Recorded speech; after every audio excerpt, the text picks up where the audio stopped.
Right, Mark, Wilson and Paul Cooke live at Headingley. What a night for Hull Kingston Rovers. Paul, your former club, 32-16 winners, fully deserved, mate. Yeah, absolutely. I thought they started the game really well, 14-0 up, starting the second half in the same fashion. Probably a little bit disappointed to only be 14 points to 8 up at half time, but run away with it in the end. We tried at the end of the game, which is a wonderful try. Ben Cook taking the kick off and scoring straight from the kick off. So disappointing for Leeds Rhinos, but certainly puts the cat amongst the pigeons for relegation. You said, have a look at how the team started, so what the outcome was going to be. Leeds dropped the ball in the first set.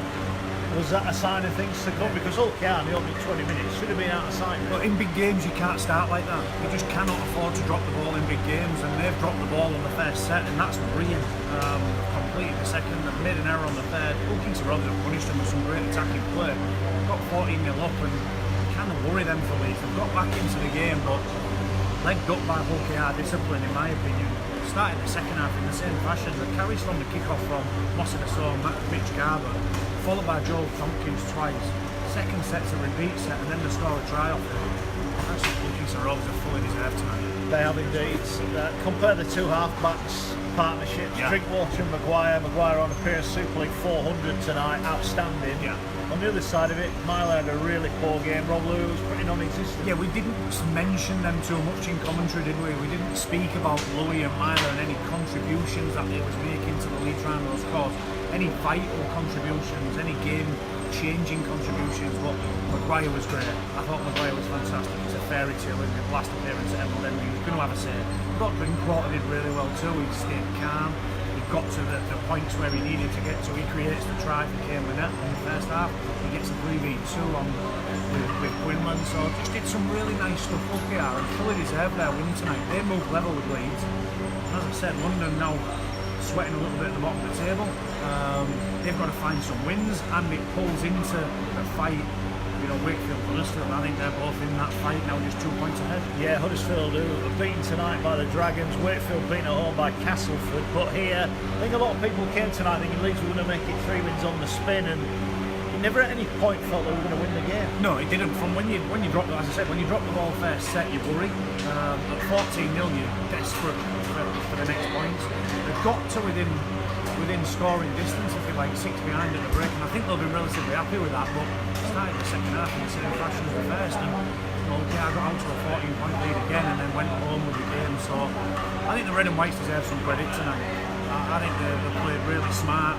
They stuck to what they wanted to do with the Tony Smith way. They found some offloads and tries and played some ad-lib football, if you like, and the Leeds Rhinos defence that we've seen over the last couple of weeks couldn't really handle that, and I think they fully deserved their win. And we can talk all you want about Leeds not making it free and being poor and the half-backs being poor, but Kingston Rovers have clearly done a job.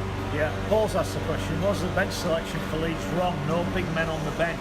But it's interesting because Tony Smith's changed that. He's gone with both big men off the bench, and he's started with both front rows who he brought in on loan, so he's got some minutes out of Daniel Murray and Lewis Johnson. I think Murray's doing a great. Yeah, when they signed, I thought, but he's come in and he's doing a real He gives you job. minutes, he gives you aerobic capacity, and he gives you a chance to bring on Masson Garber because he's sure in the middle of the field. So when he does go off, you've got some punch coming on the field, and that's a subtle change from Tony Smith. He wants to get his big men on after 20 minutes and really cause some chaos.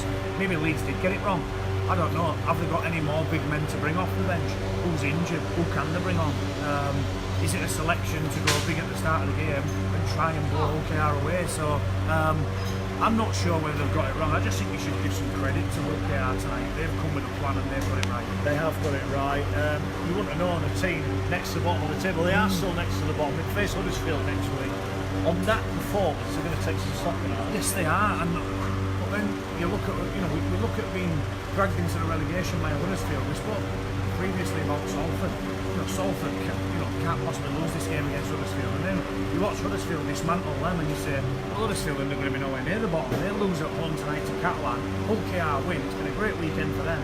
They could be dragged into the mire. As I said, Wakefield the same with some injuries. So every single weekend there's matches being played and results being played out, and you think they could be in trouble next week. Every game's a big game. Next week's a big game for Hull KR. Leeds next 2, Hull KR away, Leeds at home. Huddersfield's next 2 games, if they don't win one of those, surely it's going to be between Huddersfield and London. Well, saving grace would be, you would think Saints would beat London, and then you've got Salford the following week against London. If London don't win that, then you fear for London. If Huddersfield don't win any of the two, you fear for them, particularly if London pick up a win. So, as I said, we're looking at it if buts and maybes. Every single week we're going, well, if this happens, this could happen, and if this happens, then they're in some trouble. I just think it's a wonderful Super League. In a competition, we need a win soon for London, but the next game is St Helens. They've thrashed Wigan again tonight. You know, they're just unstoppable at the minute. Well, they've got a semi-final on the horizon, which may hinder their team selection, or it may well give Justin Holbrook something to think about, maybe resting Roby, leaving Lachlan Cooke out. That could be London's saving grace, but ominous, isn't it? They're in some great form, and they've destroyed Wigan over 5 straight wins tonight at home. So the other thing for London is to play Halifax the following week. With all due respect to Halifax, it's a semi-final and anything can happen in rugby. You would expect St Helens to win that. You would. Let's have a talk then. Matt Parcell obviously up against his former club, got things underway with a try. He's fit like a glove, hasn't he? Hand in glove, surely. But he has, because it's the Tony Smith way. He wants to play eyes up, he wants to play quick on the front foot, and I think Matt Parcell brings that. Defensively, he's got his deficiencies. He often takes some wrong options, but he gives more positive influence to your attack than any defensive deficiencies and wrong options he takes. I think he adds something to look at, and he adds pace, and he adds quickness, and he shows and he goes, and his first try was a prime example of that. He was great against the Leicester a couple of weeks ago as well, by the way. Are we seeing Kevin Sinfield's had to gamble, he's had to change his squad. He got rid of Callum Watkins. We're seeing Harry Newman tonight, probably not his best game. He's a young man learning his way, but in big games you need big performances. Lewis come in, played well his opening couple of games, not so well tonight. They're having to juggle, aren't they? Yes, and they are still in the mix. However we dress it up, they're still in the mix. Yes, they are still in the mix. And again, I mean, I've always said London would be the ones that would be relegated. I felt like they'd run out of steam and were in them latter stages of the season. That might be the saving grace for everybody at the bottom of the table, the London Broncos. Newman will be better for the experiences of this year, and I think Leeds will be better for the experiences of this year.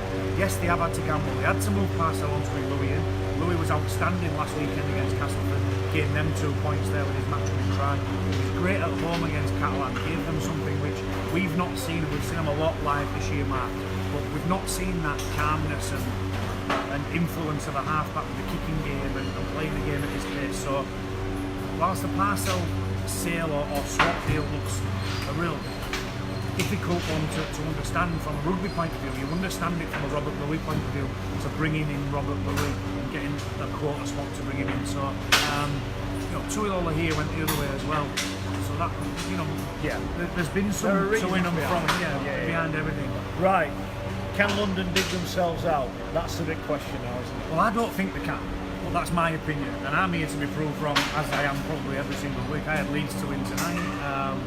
I had Salford to beat Huddersfield last week. So yeah, listen, they're still in the fight. And if you offered Dan Ward that at the beginning of the season, with 7 games left, you're only 2 adrift at the bottom of the table. I think you'd have bitten your hand off.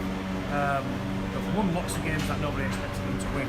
I just think the way they're starting games, London's worrying. You can't come back against teams that are starting to peak towards Challenge Cups and Super League playoffs, as was proved against Hull FC this weekend and Warrington the previous.